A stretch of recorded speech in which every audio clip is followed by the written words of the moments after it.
Hi friends, Radhika baby tips চ্যানেলে আপনাদেরকে স্বাগতম। আজকে আলোচনা করব গর্ভস্থ শিশুর ওজন নিয়ে। বিশেষজ্ঞদের মতে গর্ভস্থ শিশুর কত সপ্তাহে কত ওজন হওয়া প্রয়োজন। প্রিয় দর্শক, আমাদের অনেকেই প্রশ্ন করে থাকেন বা কমেন্ট করে থাকেন, যা কমেন্টগুলো বেশি পেয়ে থাকি গর্ভস্থ বাচ্চার ওজন জানতে চাওয়া। একটি গর্ভস্থ শিশুর ওজন জানা থাকা খুবই গুরুত্বপূর্ণ বিষয়, কেননা গর্ভের বাচ্চার ভালো মন্দ তার ওজনের উপর অনেকটাই নির্ভর করে। গর্ভস্থ শিশুর ওজনই বলে দেয় সে কতটা সুস্থ আছে বা স্বাস্থ্য সবল। তো চলুন মূল আলোচনায়। আজকের ভিডিওটি যদি ধৈর্য সহকারে সম্পূর্ণ দেখেন তাহলে জানতে পারবেন আপনার গর্ভস্থ শিশুর ওজন তালিকা। তো চলুন মূল আলোচনায়। 1. সপ্তাহ অনুযায়ী একজন গর্ভস্থ শিশুর আদর্শ ওজন। 2. আদর্শ ওজনের তুলনায় গর্ভস্থ শিশুর কম ওজন হলে কি করবেন? 3. গর্ভস্থ শিশুর ওজন বাড়াতে গর্ভবতী মা কি কি খাবার খাবেন? 4. জন্মের সময় একজন নবজাতকের ওজন কত হওয়া উচিত? গর্ভস্থ মায়ের এগুলোই থাকে মনে কমন প্রশ্ন। তো চলুন এগুলোর উত্তর নিয়েই আজকের ভিডিও। তো দর্শক, তাহলে প্রথমেই জেনে নেই সপ্তাহ অনুযায়ী গর্ভস্থ শিশুর ওজন কত হওয়া উচিত। জেনে নিন ওজন হওয়ার তালিকা। অষ্টমতম সপ্তাহে 1 গ্রাম, নবমতম সপ্তাহে 2 গ্রাম, দশমতম সপ্তাহে 4 গ্রাম, 11তম সপ্তাহে 7 গ্রাম, 12তম সপ্তাহে 14 গ্রাম, 13তম সপ্তাহে 23 গ্রাম, 14তম সপ্তাহে 43 গ্রাম, 15তম সপ্তাহে 70 গ্রাম। রিপোর্টের পর আপনার পরীক্ষিত কাগজের সাথে এগুলো মিলিয়ে নিতে পারেন, হয়তোবা ওজনটা পরিমাপ করতে পারবেন কম কিংবা বেশি আছে কিনা। 18তম সপ্তাহ, 18তম সপ্তাহে 190 গ্রাম, 19তম সপ্তাহ 240 গ্রাম, 20তম সপ্তাহ 300 গ্রাম, 21তম সপ্তাহ 360 গ্রাম, 22তম সপ্তাহে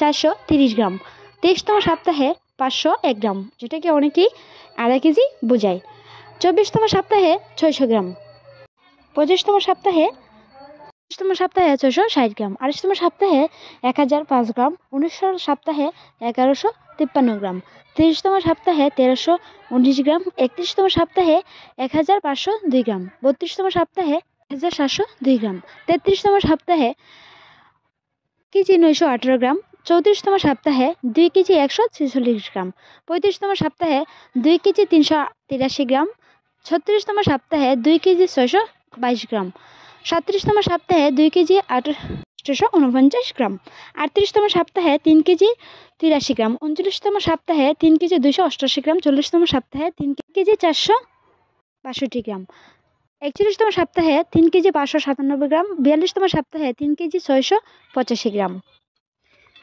তো বন্ধুগণ, লেখাগুলো আপনাদের আলট্রাসাউন্ড রিপোর্টের সাথে মিলিয়ে নিতে পারে। তো এখন অনেকের মনে প্রশ্ন থাকতে পারে, প্রথম থেকে সপ্তম সপ্তাহের ওজন কেন উল্লেখ করলাম না? তাহলে জেনে নিন যে সপ্তাহে আপনার গর্ভধারণের মূল প্রক্রিয়া শেষ হতেই 4 সপ্তাহ পঞ্চম সপ্তাহ সময় লেগে যায়। তার অষ্টম সপ্তাহ এবং সপ্তম সপ্তাহে বাচ্চার ওজন খুবই সামান্য থাকে, বিদায় উল্লেখ করা হয়নি। যে সপ্তাহগুলো উল্লেখ করা হলো সেই সপ্তাহগুলো আপনার আলট্রাসাউন্ড রিপোর্টের সাথে মিলিয়ে নিলেই বুঝতে পারবেন আপনার গর্ভস্থ শিশুর ওজন ঠিক আছে কিনা। তো দর্শক, এখন জানাবো গর্ভস্থ শিশুর আদর্শ ওজনের তুলনায় কম ওজন হলে কি করবেন। আদর্শ তুলনার ওজনে কম সামান্য একটু বেশি হতে পারে বা কমও হতে পারে। 28তম সপ্তাহের একজন গর্ভস্থ অবস্থার ওজন হওয়া উচিত ছিল 1005 গ্রাম, কিন্তু আমাদের আসছে 950 গ্রাম। এতে সমস্যা নেই, যদি অত্যাধিক কম হয় তাহলে চিন্তার বিষয়। বাচ্চা গর্ভস্থ অবস্থায় নিম্নে হলেও তার ওজন থাকা দরকার 1 কেজি 500 গ্রাম, কে 4 কেজিও হতে পারে বা 5 কেজিও হতে পারে।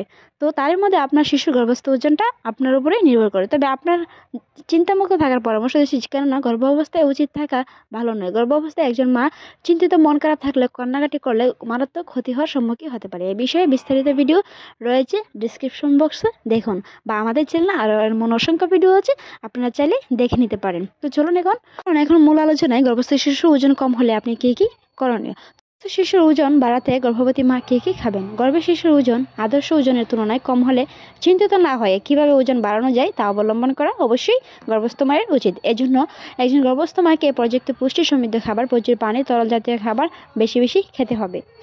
বিশেষ করে নিজের দিকে অবশ্যই খেয়াল রাখতে হবে। আমাদের চ্যানেলে কিভাবে গর্ভস্থ শিশুর ওজন বাড়ানো যায় এ বিষয়ে খুবই তথ্য অবলম্বনের ভিডিও রয়েছে, তো দেখে আসতে পারেন আপনাদের সে ভিডিওগুলো। ঘুরে আসলে এমন অসংখ্য ভিডিও পাবেন। তো চলুন এখন জেনে নিই জন্মের সময় একজন নবজাতকের ওজন কত হওয়া উচিত। জন্মের সময় বাচ্চার ওজন 2 কেজি গ্রামের মতো হওয়া উচিত, যা অনেকেই 2.5 কেজি বোঝায়। তার সমস্যা নেই, কিন্তু বাচ্চার ওজন 2 কেজি 500 গ্রামের কম হলে তাহলে কম ও ওজন বিশিষ্ট বাচ্চা বলে। তাছাড়াও কম ওজনের নবজাতক শিশু শারীরিক ঝুঁকি নিয়ে জন্মগ্রহণ করে থাকেন। আপনার বাচ্চাটি যাতে কম ওজন নিয়ে না জন্মায় সে ব্যাপারে গুরুত্বপূর্ণ কিছু তথ্য জানানো রয়েছে আমাদের চ্যানেলে একটি ভিডিওতে। আমাদের চ্যানেলটি সাবস্ক্রাইব করা না থাকলে অবশ্যই সাবস্ক্রাইব করে পাশে থাকুন। ভিডিওটি সম্পূর্ণ দেখার জন্য ধন্যবাদ।